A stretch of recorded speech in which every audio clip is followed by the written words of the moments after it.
수요일을 맞이해서 예배 자리에 나오신 여러분 환영합니다.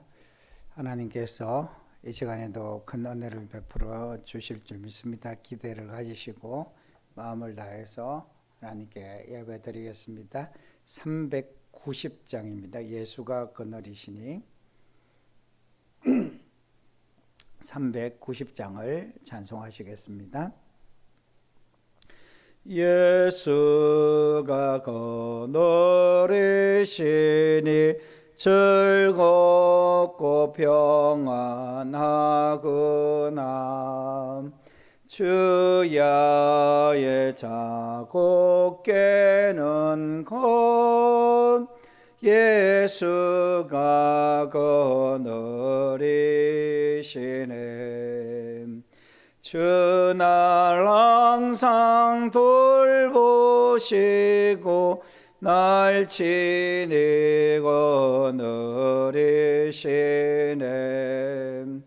주날 항상 돌보시고 날 지니고 늘이시네. 때때로 괴로움 당하면 때때로 기쁨 누리네. 풍파 중에 지키시고 평안히 인도하시네. 주날 항상 돌보시고 날 지니고 늘이시네. 주날 항상 돌보시고 날 지니고 늘이시네. 내 주의 손을 붙잡고 천국에 올라가겠네. 괴로우나 즐거우나 예수가 그늘이시네. 주날 항상 돌보시고 날 지니고 늘이시네. 주날 항상 돌보시고 날 지니고 늘이시네. 이 세상이 별할 때에 마귀의 권세 이기네.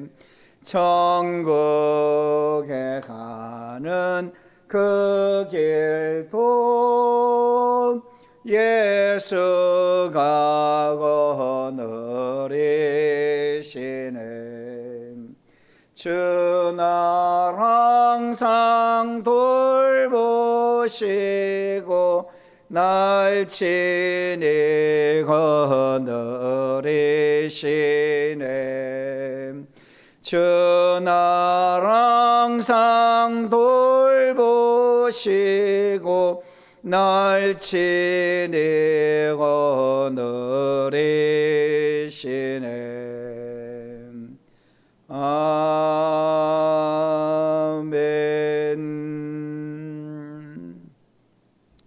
아멘. 찬송 한 장 더 하시겠습니다. 407장입니다. 구주와 함께 나 죽었으니 407장입니다. 구주와 함께 나 죽었으니 구주와 함께 나 살았도다. 영광의 그날에 이르도록 언제 언제나 주만 바라봅니다. 언제나 주는 날 사랑하사 언제나 새 생명 주시나니 영광의 그날에 이르도록 언제나 주만 바라봅니다. 맘속에 시험을 받을 때와 무거운 근심이 있을 때에 주께서 그때도 같이 하사 언제나 나를 도와주시네. 언제나 주는 날 사랑하사 언제나 새 생명 주시나니 영광의 그날에 이르도록 언제나 주만 바라봅니다. 뼈 아픈 눈물을 흘릴 때와 쓰라린 마음으로 탄식할 때 주께서 그때도 같이 하사 언제나 나를 생각하시네. 언제나 주는 날 사랑하사 언제나 새 생명 주시나니 강의 그날에 이르도록 언제나 주만 바라봅니다. 내 몸의 약함을 아시는 주 못 고칠 질병이 아주 없네. 괴로운 날이나 기쁜 때나 언제나 나와 함께 계시네. 언제나 주는 날 사랑하사 언제나 새 생명 주시나니 영광의 그날에 이르도록 언제나 주만 바라봅니다.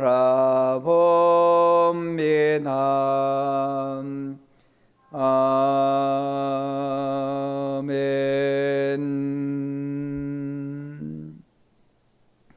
아멘. 기도 드리겠습니다.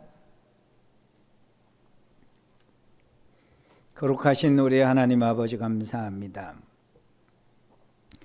저희들을 사랑하여 주셔서 하나님의 귀한 자녀요 백성 삼아 주신 은혜를 진심으로 감사드립니다. 주일 이후에 한 3일 동안도 우리의 삶을 돌보시고 지켜주셔서 감사합니다.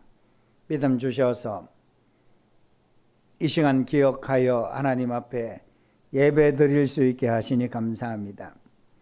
예배 가운데 은혜를 베풀어 주시옵소서. 말씀을 잘 깨달아 알게 하여 주시고 말씀이 잘 박힌 모처럼 우리의 마음속 깊이 뿌리 내리고 그것이 열매 맺을 수 있는 은혜를 허락하여 주시옵소서. 하나님 아버지, 지금은 또 교단 총회가 진행되고 있습니다. 하나님 아버지, 교단 총회가 정말 하나님이 기뻐하시는 아름다운 결정들이 온전히 이루어질 수 있도록 인도하시고 더 나아가서 좋은 결정들이 좋은 열매를 맺을 수 있는 은혜가 있게 하여 주시옵소서. 하나님 아버지, 이 한 시간 우리 하나님께서 영광 받으시기를 소원합니다. 감사합니다. 예수님의 이름으로 기도드립니다. 아멘. 오늘 하나님께서 우리에게 주시는 말씀은 창세기 37장 12절에서 36절 말씀까지입니다.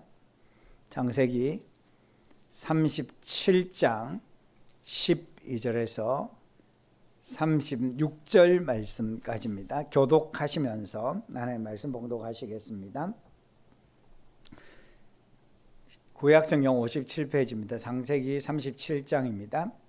12절을 제가 먼저 봉독하겠습니다. 그의 형들이 세겜에 가서 아버지의 양떼를 칠 때에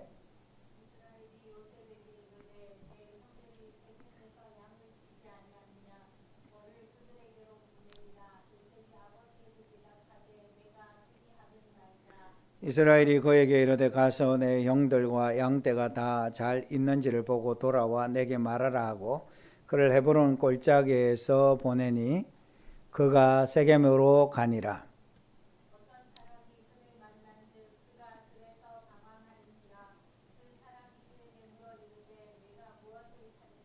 그가 이르되 내가 내 형들을 찾아오니 청하건대 그들이 양치는 곳을 내게 가르쳐 주소서.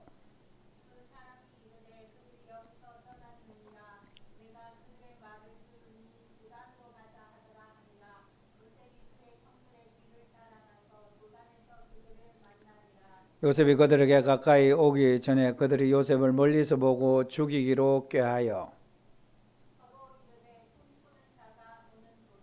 자 그를 죽여 한 구덩이에 던지고 우리가 말하기를 악한 짐승이 그를 잡아 먹었다 하자 그의 꿈이 어떻게 되는지를 우리가 볼 것이니라 하는지라.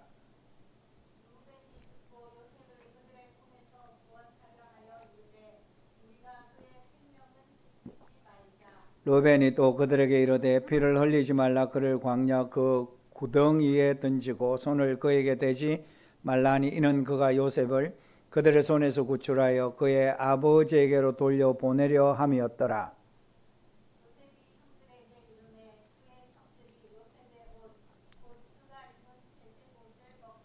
그를 잡아 구덩이에 던지니 그 구덩이는 빈 것이라 그 속에 물이 없었더라.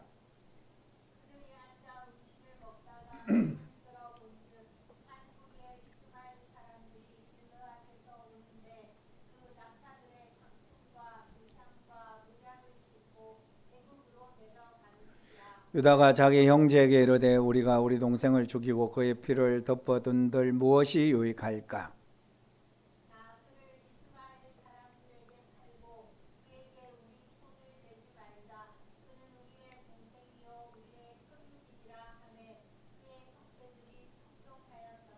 그때 미디안 사람 상인들이 지나가고 있는지라 형들이 요셉을 구덩이에서 끌어올리고 은 20에 그를 이스마엘 사람들에게 팔매 그 상인들이 요셉을 데리고 애굽으로 갔더라.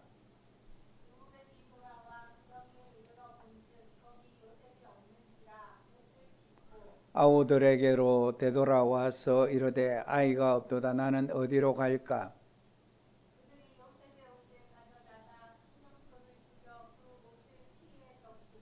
그의 채색 옷을 보내어 그의 아버지에게로 가지고 가서 이르기를 우리가 이것을 발견하였으니 아버지 아들의 옷인가 보소서 하매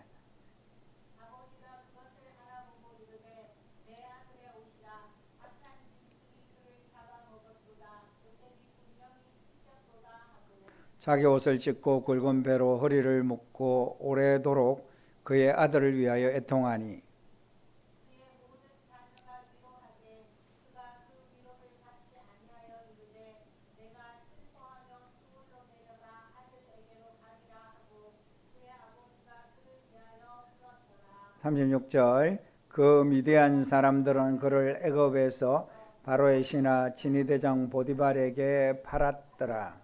아멘. 고난이 없는 꿈은 백일몽과 같습니다. 꿈은 낭만도 아니요 장밋빛도 아닙니다. 참된 꿈은 언제나 시련을 만나고 고난을 겪게 되어 있습니다. 여러분이 꿈을 가슴에 품고 있다면 고난을 겪는 것은 당연하게 여겨야 할 것입니다. 고난을 만난 것은 억울하거나 우연한 일이 아닙니다. 고난을 통해서만 꿈은 꽃을 피우고 열매를 맺습니다. 우리는 이것을 17살에 꿈을 가진 소년 요셉을 통해서 배우게 됩니다. 요셉이 어릴 때부터 하나님과 동행하였다라는 사실은 성경 곳곳에서 발견할 수 있습니다.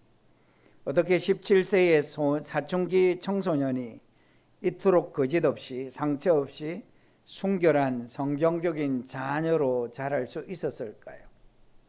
간단합니다. 하나님 그와 함께 하셨기 때문이요.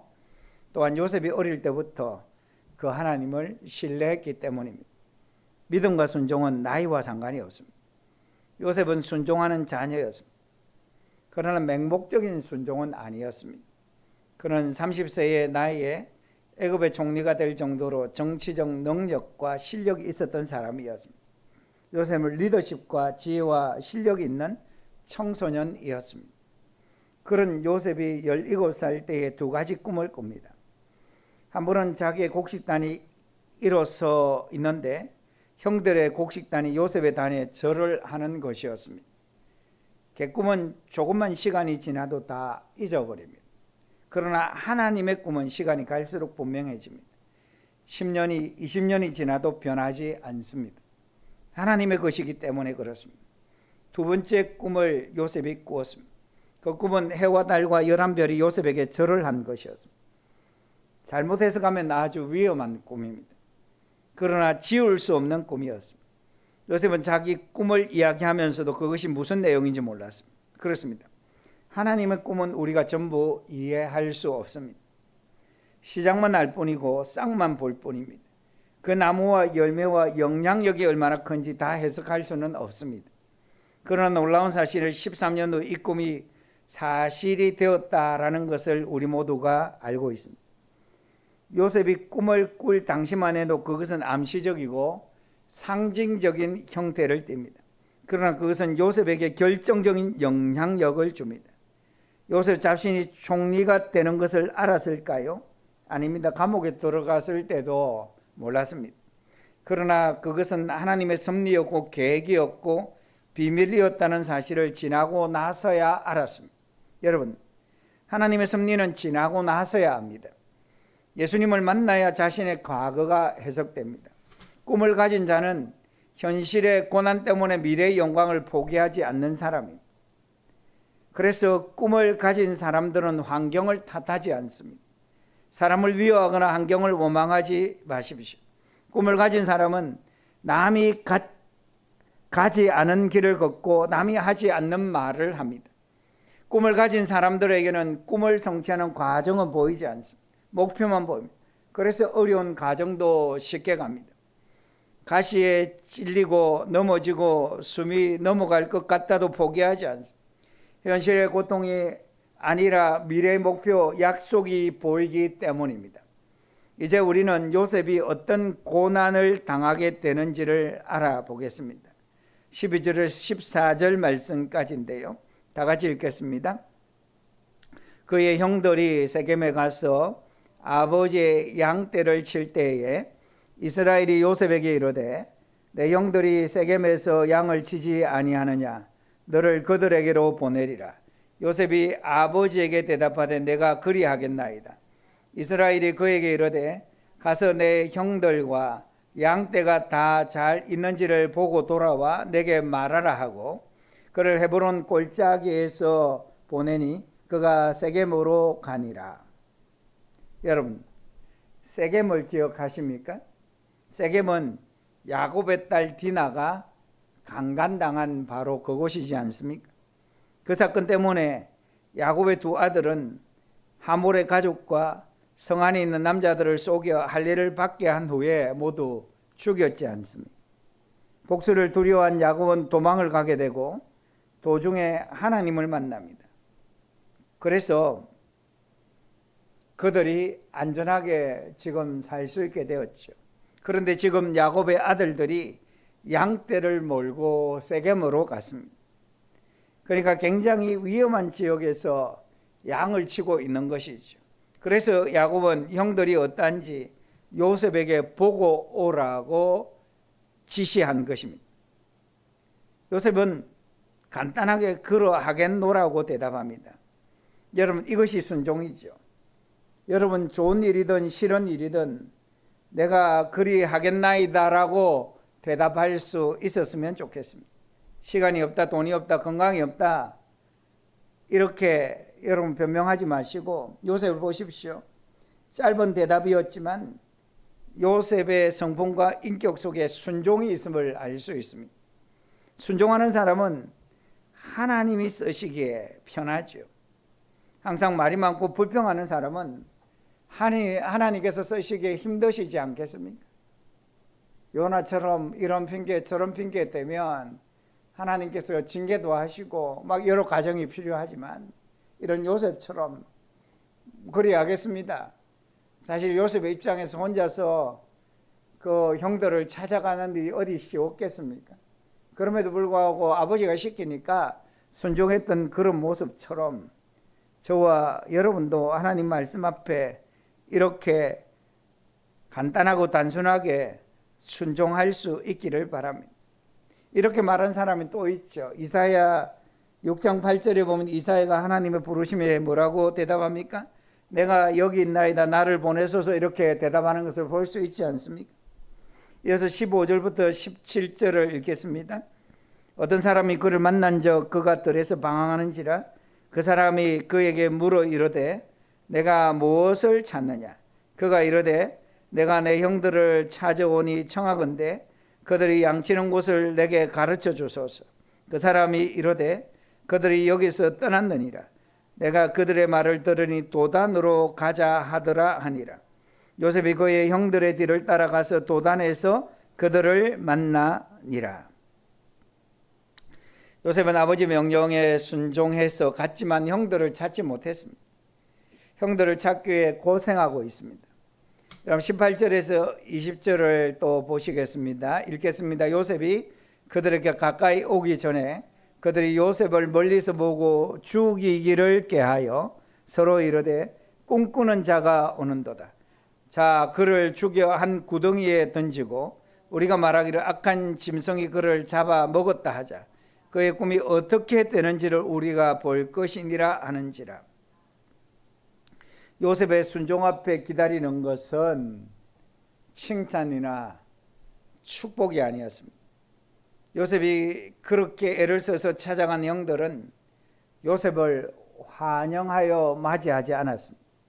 오히려 요셉을 죽이려고 음모를 꾸몄습니다. 요셉이 나타나자마자 형들은 요셉이 무슨 메시지를 가져왔는지에 대해서 궁금해하지도 않았습니다. 그냥 보자마자 죽일 궁리부터 합니다. 요셉이 얼마나 형들에게 미움을 샀는지 알 수 있는 대목입니다. 왜 이렇게 됐을까요? 첫 번째 이유는 아버지의 편애 때문입니다. 아버지가 자신의 역할을 잘못하면 자녀들 사이에 이렇게 분열이 생기게 됩니다. 두 번째 이유는 요셉의 꿈 때문입니다. 형들은 요셉을 꿈꾸는 자로 부르면서 그를 죽이면 어떻게 그 꿈이 이루어지는지 지켜보자라고 말합니다. 여러분, 얼마나 한이 서린 말입니까? 우리는 여기서 꿈을 가진 자가 시련에 부딪히고 고난을 겪는 것을 보게 됩니다. 요셉의 형들은 요셉을 죽이려고 합니다. 구덩이에 던져버리고 악한 짐승이 잡아 먹었다고 아버지에게 말하자는 것이었습니다. 그런데 형들의 의견이 좀 분분하죠.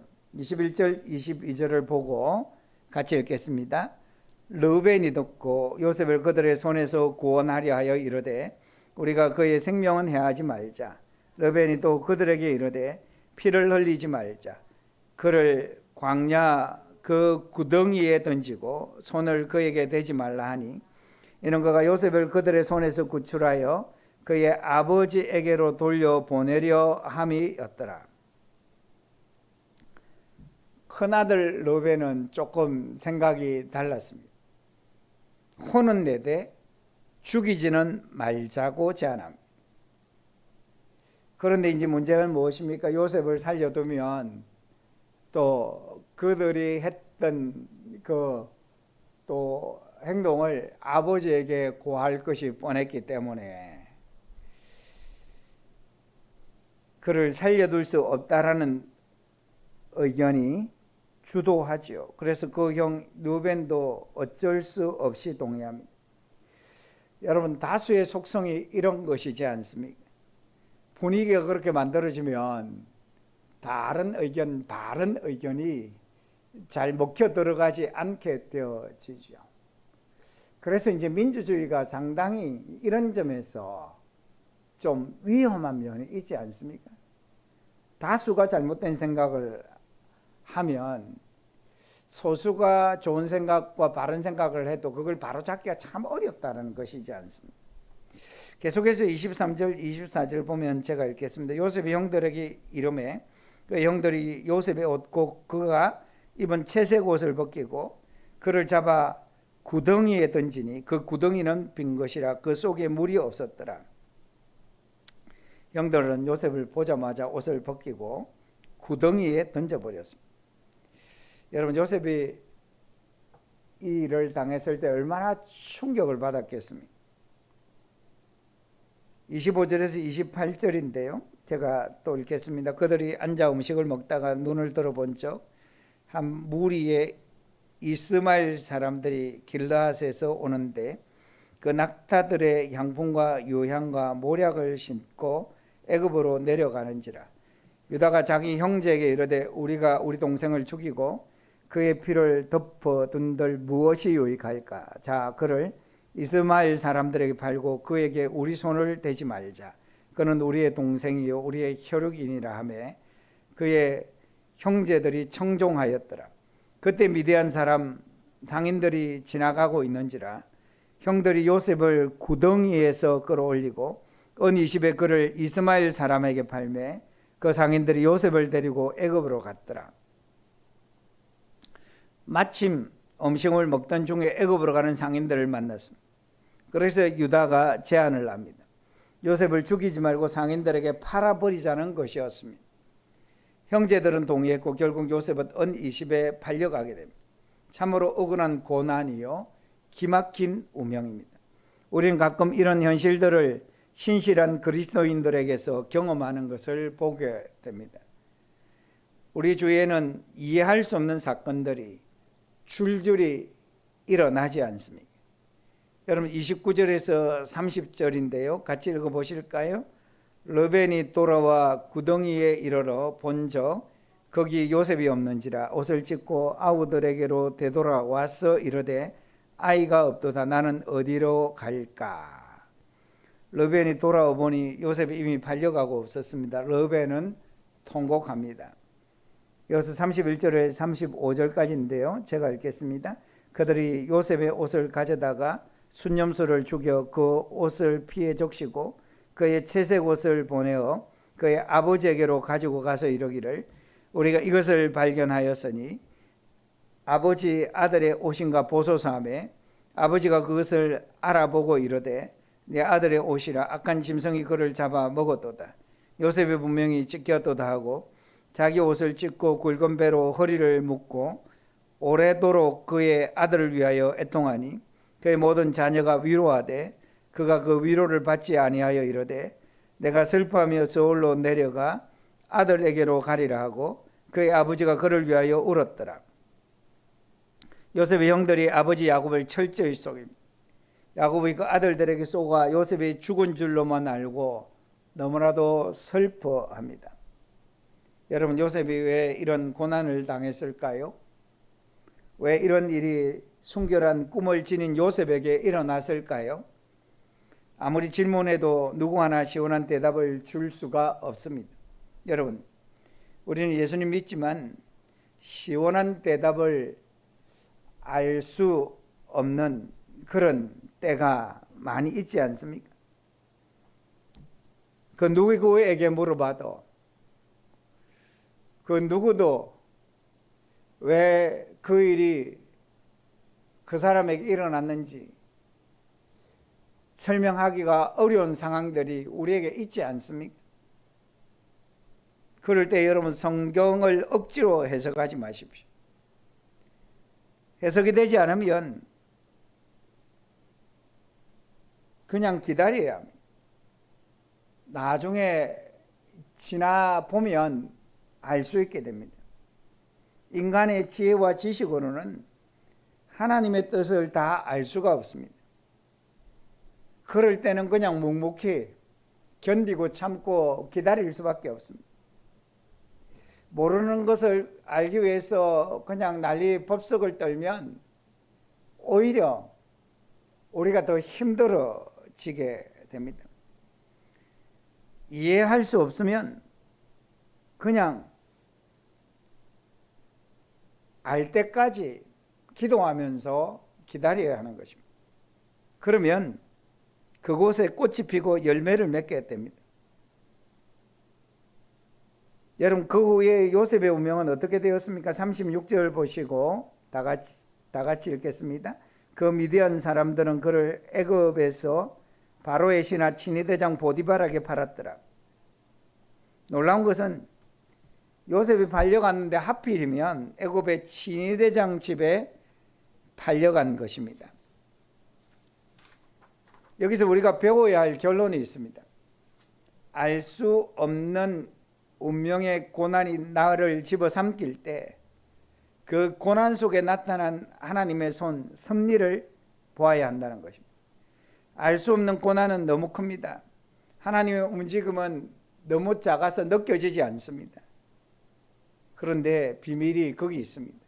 하나님의 손이 움직이는 것을 보고 있으면 무섭던 고난과 시간이 이해되기 시작합니다. 여러분, 이것이 비밀입니다. 요셉은 고난의 파도에 밀려 들어갔습니다.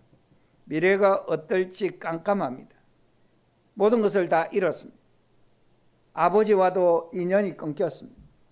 자기가 어디로 가는지도 모릅니다. 누가 자기를 도와줄 것인지 찾기가 어렵지 않습니까? 여러분, 이런 상황에서 일어난 네 가지 일을 우리가 주목해 볼 필요가 있습니다. 첫째는 왜 형제들이 요셉을 죽이지 않고 웅덩이에 집어넣었는가 하는 것입니다. 여러분, 이상하지 않습니까? 둘째는 왜 바로 그 시간에 미디안의 상인들이 그곳을 지나갔을까 하는 것입니다. 조금만 시간이 어긋났어도 요셉이 팔려가는 일은 없었을 것입니다. 그러면 아마 그 웅덩이에서 굶어 죽었겠죠.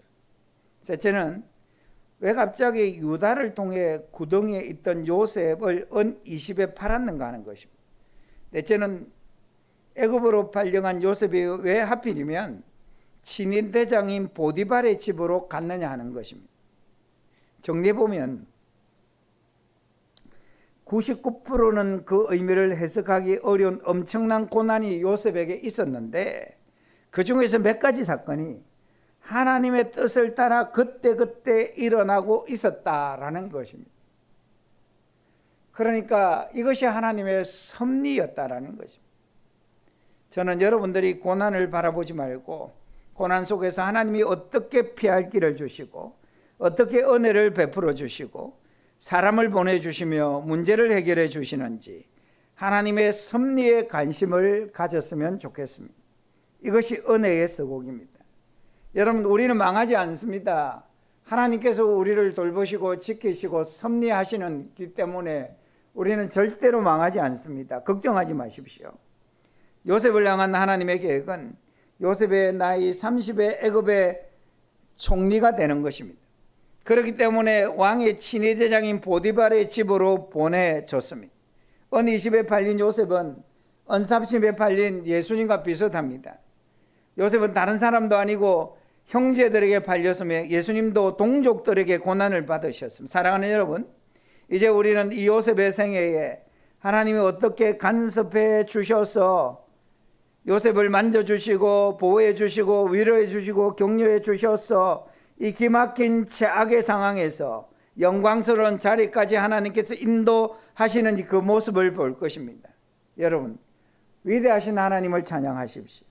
고난 중에서도 당신의 손길을 베풀어 주시는 하나님, 결코 우리를 좌절시키거나 절망시키지 않고 우리의 부족한 것과 연약한 것을 다 들어서 새롭게 하시는 위대하신 하나님의 섭리를 찬양하십시오. 오늘 하나님의 은혜의 손길을 경험하게 되기를 바라고 성례하는 여러분 되시기를 바랍니다.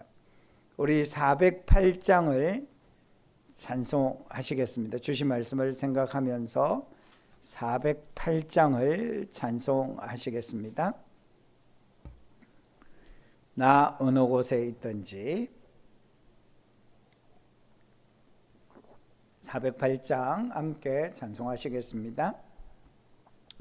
나 어느 곳에 있든지 늘 마음이 편하다. 주 예수 주심 평안함 늘 충만하도다. 나의 마음속이 늘 평안해. 나의 마음속이 늘 평안해. 악한 죄 파도가 많으나 마음이 늘 평안해. 내 맘에 솟는 영생수 한없이 흐르니 목마름 다시 없으며 늘 평안하도다. 나의 마음속이 늘 평안해. 나의 마음속이 늘 평안해. 악한 죄 파도가 많으나 마음이 늘 평안해. 참되신 주의 사랑을 형언치 못하네. 그 사랑 내 맘 여시고 소망을 주셨네. 나의 마음속이 늘 평안해. 나의 마음속이 늘 평안해. 악한 죄 파도가 많으나 마음이 늘 평안해. 주 예수 온갖 고난을 왜 몸소 당했나. 주 함께 고난 받으면 멸류관 없겠네. 나의 마음속이 늘 평안해. 나의 마음속이 늘 평안해. 악한 죄 파도가 많으나 마음이 늘 평안해. 아멘.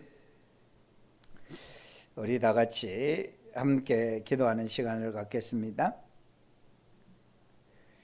꿈을 하나님께서 주셨지만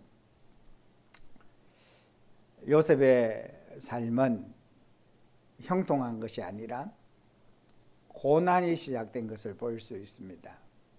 이 고난이 꽤 오래 가지 않습니까?